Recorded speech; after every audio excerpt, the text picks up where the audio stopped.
Hi guys, Sammy Wilson never misses an opportunity to make a fool of himself in the House of Commons. Generally, it's related to the Northern Ireland Protocol, which he and his party want scrapped. But Sammy and the DUP are headbangers in other areas. Their former leader, who remained in place for about as long as Liz Truss, believes that the Earth is somewhere between 6,000 and 10,000 years old. So when it comes to issues regarding the environment, the DUP aren't exactly listening to the experts. Here Sammy attacked the wind power sector and net zero, but at the same time tried to kiss the boots of the Tory minister for some reason. Have a listen. Mr. Speaker, I don't agree with the policy which the Minister pursues, a disastrous policy which has been costly in terms of electricity prices and in future planning in terms of his net zero. But I do feel some sympathy for him today. He is being criticised by those who highlighted high energy prices for not offering inflated prices to the wind industry, which claims it is getting cheaper to produce wind.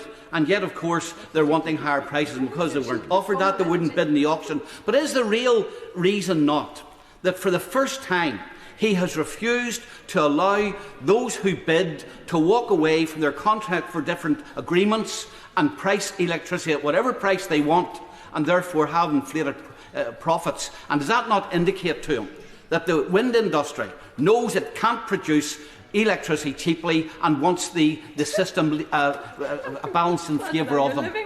What the hell was that all about? Now, when it comes to the energy that people pay related to renewables like wind, it's connected to the gas price. So people are paying a higher price, even if they say, look, I don't want to use gas, I want to use wind, renewable energy. They're paying a higher rate on their meter because it's connected, it's linked, it's pegged at the gas price. That's why people are paying more. It's not because wind and renewables are more expensive.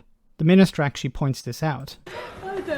The honourable gentleman for his question. He and I don't see eye to eye either on net zero or indeed the economic benefits of the wind industry. It does offer cost effective. It's been amazing to see how, as it's scaled, it's been able to bring the price down. It wasn't obvious when you went out into the North Sea that you would be able to bring the price crashing down, and yet this country led the world in doing so. And I would hope that the honourable gentleman, if he goes and looks at the numbers, he would find that the whole of this House could agree on one thing, which is offshore wind is an economic way of producing energy and one which all of us should support.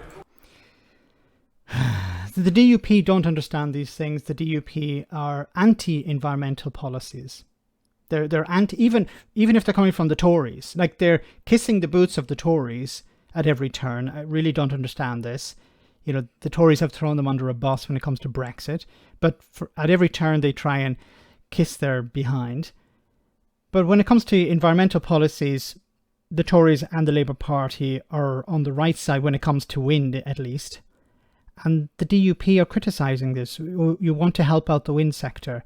Well, you should actually be helping out the wind sector. The fossil fuel industry are still getting massive subsidies. Those subsidies should be removed from the fossil fuel industry and handed directly to renewables, because you're producing clean energy here.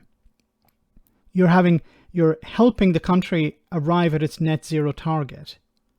It's better for the environment, it's better for people. And in the long run, when you decouple from gas prices, the price of energy should come down, because it's getting cheaper and cheaper to produce these renewables. But the DUP don't seem to understand that, or don't want to understand that. Let me know in the comment section, guys, what you think. As always, your comments are greatly appreciated. Thanks a lot.